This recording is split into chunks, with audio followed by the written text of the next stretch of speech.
Ooh, Auto chaps, I'm Magical Mike and this is Dark Souls. Yeah, not Guild Wars 2. The Tequatl update had barely any content for me, so I could finally take a break from Living Story and play something else.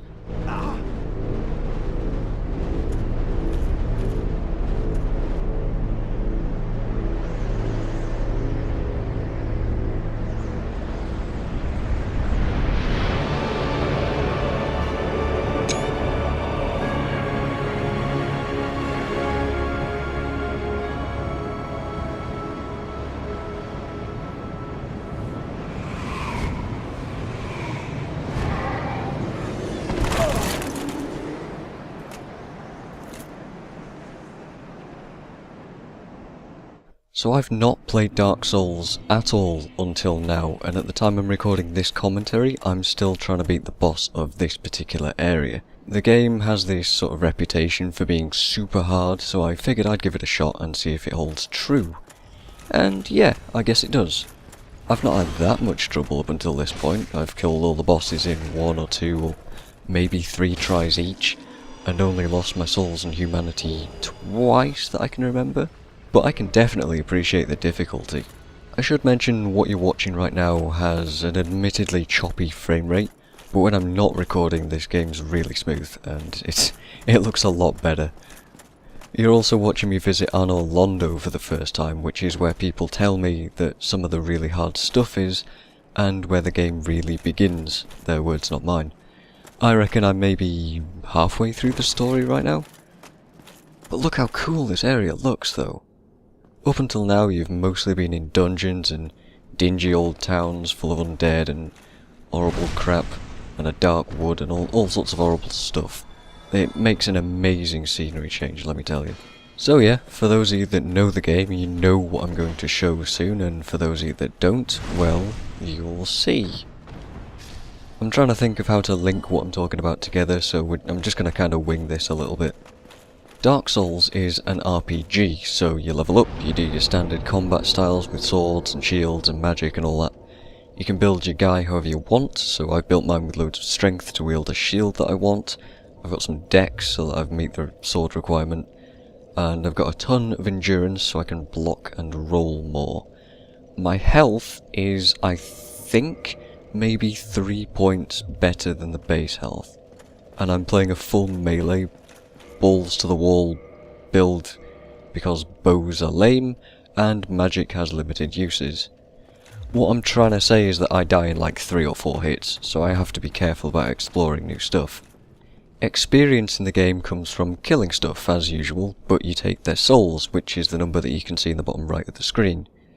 It takes more and more souls to level the higher you go, and you use them as currency to buy everything as well.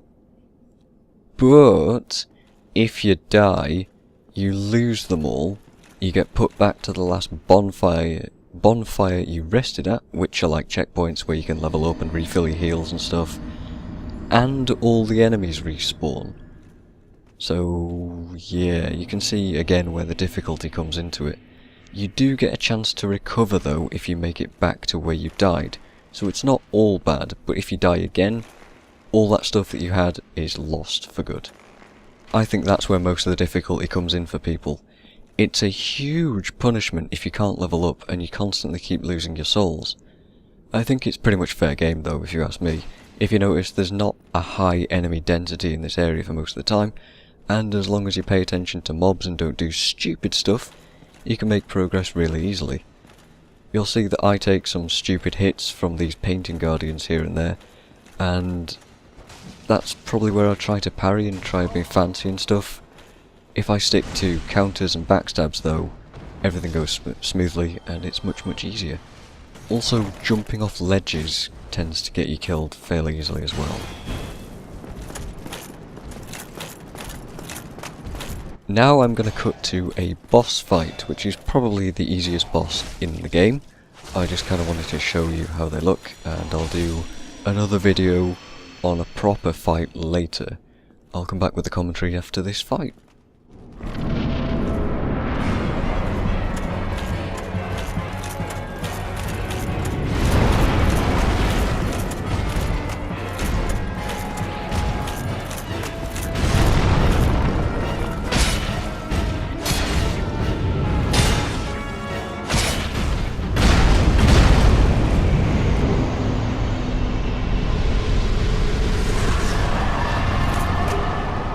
So yeah, I kicked that golem's arse, and at the time I found it hilarious that I staggered him and he fell off the edge. I know Souls veterans are going to be like, yeah, that happens all the time, I don't know what you're finding so funny, but to me this was crazy. I really enjoyed that. Not many bosses are like that. In fact, I think him and the Taurus Demon are the only ones that I've really easily breezed through, but they're all on some kind of epic scale like that though. This guy was deceptively easy. The next one, which is Smo and Ornstein, is incredibly tough, and it's the first time in the game where I've actually become stuck.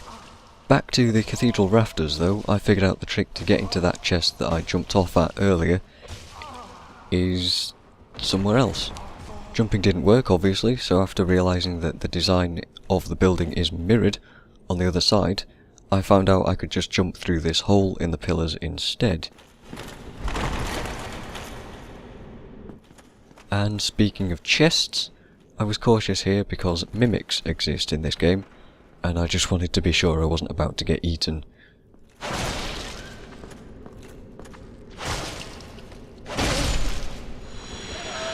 Alright, let's jump ahead a bit outside the huge main cathedral building thingy with the locked doors. These gargoyle things hurt quite a lot, and you can't block all of their damage because they do lightning. Shields have special stats on them that govern how much of each kind of damage that they can block. Mine has 100% physical, but only a very small amount of lightning. So my choices are to either take the damage, or try and mid-roll out of the way. There's different roll speeds based on equipment loads, but that's extra detail that you can pick up on if you play the game for yourself.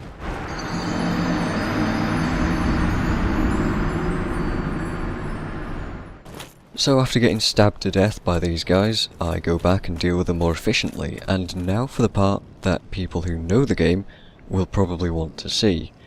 This is the infamous Anal Londo Archer section, which may look easy at first glance, but up until now I haven't had to deal with this kind of situation. What we have here are two guys with huge range that do a lot of damage with each arrow, and they can stagger me.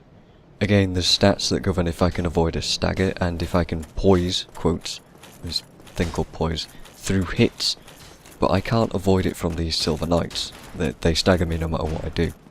I don't have the time to shoot my bow at them all day, so my only option really is to get close and to melee them. The problem is that they're on a really small ledge, and I can't strafe them to get a backstab, I can't stagger them, I can't afford to block everything that they do, and I can't do enough damage or kick them to break their guard. This all adds up, and it presents quite the challenge. My only options here are to either counter hit them, or to parry. Parrying usually causes me to take a lot of damage because you have to time it really well, and if you don't, it leaves you fully open to take a full strike from the enemy. You pretty much have to learn fast or get lucky here. Parrying just as the enemy starts an attack swing is roughly the timing, but unless you know the attacks, it's very, very hard to predict.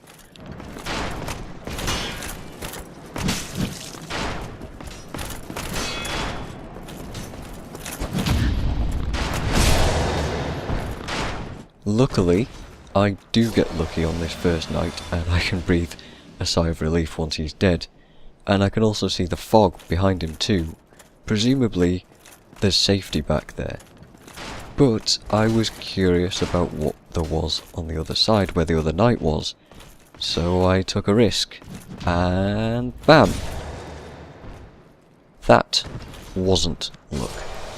I knew that attack was coming, and it turns out it was worth it for that huge soul item too. And that was my first time dealing with these archers, and I think I looked out for sure there, but Smo and Ornstein definitely punished me for it. I was relieved to find this bonfire back here, and that's where I'm going to end the video. If you were curious about trying the game, I say definitely give it a shot. I'm definitely enjoying it, and it's pretty good actually, just to take a break from Guild Wars 2. So, if you got this far, then thanks for watching, and I'll see you guys next time.